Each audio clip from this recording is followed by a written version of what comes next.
transports. There's another critical area as far as basis administration is concerned.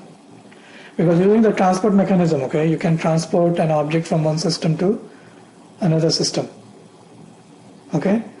But to do that, you need to create a transport request. Like for example, you create a role in a development environment, you have to move it to production system. So to do that, you first have to create a transport request, and then using the transport management system, you move that role from the development system to production system. Okay? Now the transport, there are two important objects as far as the transport mechanism is, transports are concerned in SAP. One is the object s underscore trans PRT, and the other object is s underscore CTS underscore ADMI. Okay? Now these two objects protect most functions of working with change management or transport management. Okay? Now s underscore trans PRT is the operation object for transport organizer. Okay? Trans PRT is required for above workbench, customizing, and transport organizer. What it means is that any development work that you do, okay, any customizing that you do in development environment, you create a role in development environment, you create a program in development environment, you do the customization first in development environment, okay, and then move it to production. Okay, so to move to production, you need to create a transport request. Okay, so creating or working with the transport request is controlled by the object s underscore trans PRT. Okay, that is what above workbench and customizing means. What is a transport organizer? Once you create a transport request, once you have finished your job, your task, you have to release that transport request so that the objects can be moved from one system to another system. Okay? So to release the transport request, you have to use the transactions either SE10 or SE09, and those come under transport organizer. Okay? So for example, you need above workbench, okay? Let's say SE38, SE11. You create a program in SE38 or you create a table in SE11. So to move that object, table or program, you need to create a transport request, correct? You go to SPRO, you want to create a company code or you want to link a company code to a plant. That is done in the IMG. That is called customizing. Okay? So to transport that customization, you need to create a transport request, right? That is customizing. Now, once you created a transport request, you have to release it. So that comes under transport organizer. So in the transport organizer, in SE09 or SE10, you can do whatever you want with the transport request that has been created. Okay, so once you create a transport request, suppose if you want to delete it, okay, you can do that using SE09 or SE10. Or you want to change the owner of the transport request. Typically, the person who creates a transport request is the owner of that request. But sometimes you might want to change the ownership, So that is done using the transport organizer. You want to release the transport request, you have to do it using transport organizer. So when you say transport organizer, you're basically talking about SE09 and SE10. Understood? Now developers and customizing developers should generally have an object or have an authorization for this object, naturally, because this is the object that controls whether you can create a transport request or not. So anybody who is a developer or a customizer functional person needs to have access to this object, period. Okay?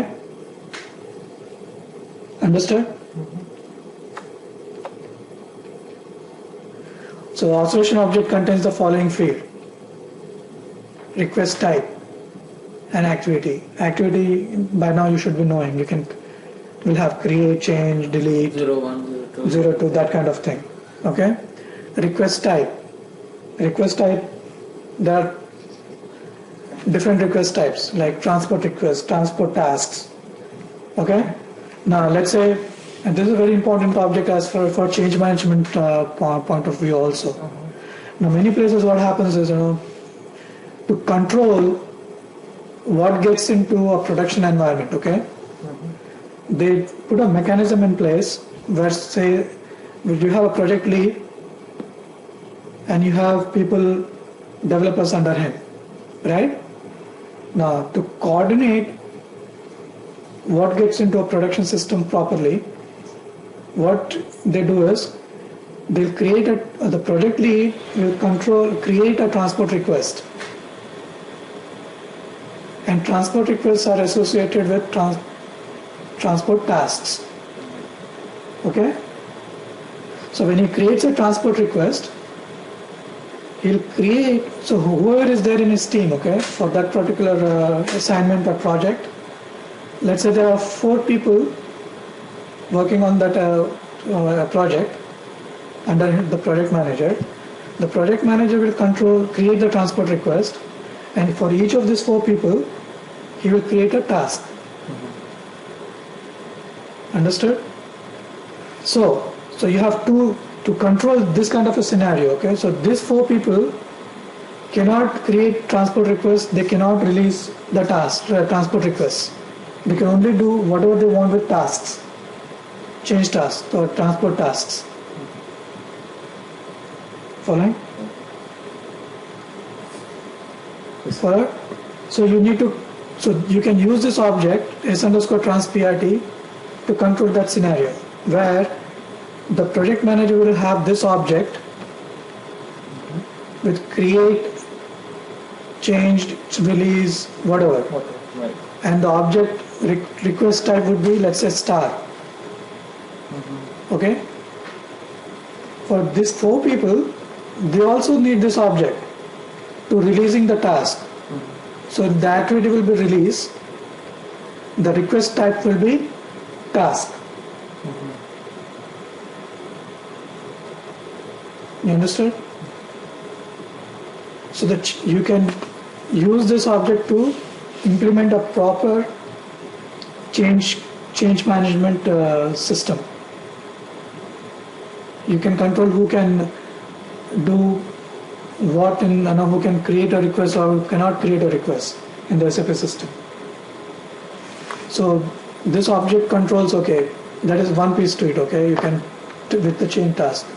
How many people, whether you can also control how many people can delete the change requests or change tasks, or how many people can release.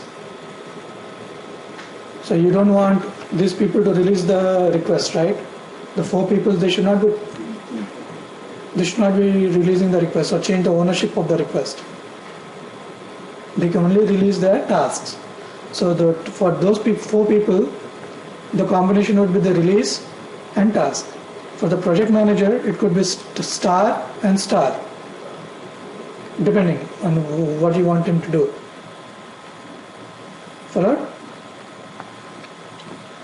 Now authorization object s_transprt controls what activities user can perform on transport requests and type of requests the users can work with. Okay? Now this is only one piece of the transport management system, okay? After it has been set up. So you understood this? So to create a transport request, to release a transport request, to move the objects from one system to another system, users would need access to this object. Okay? Depending on how the project management team is implementing the change management process, the values will change for this object for the type of user. Okay.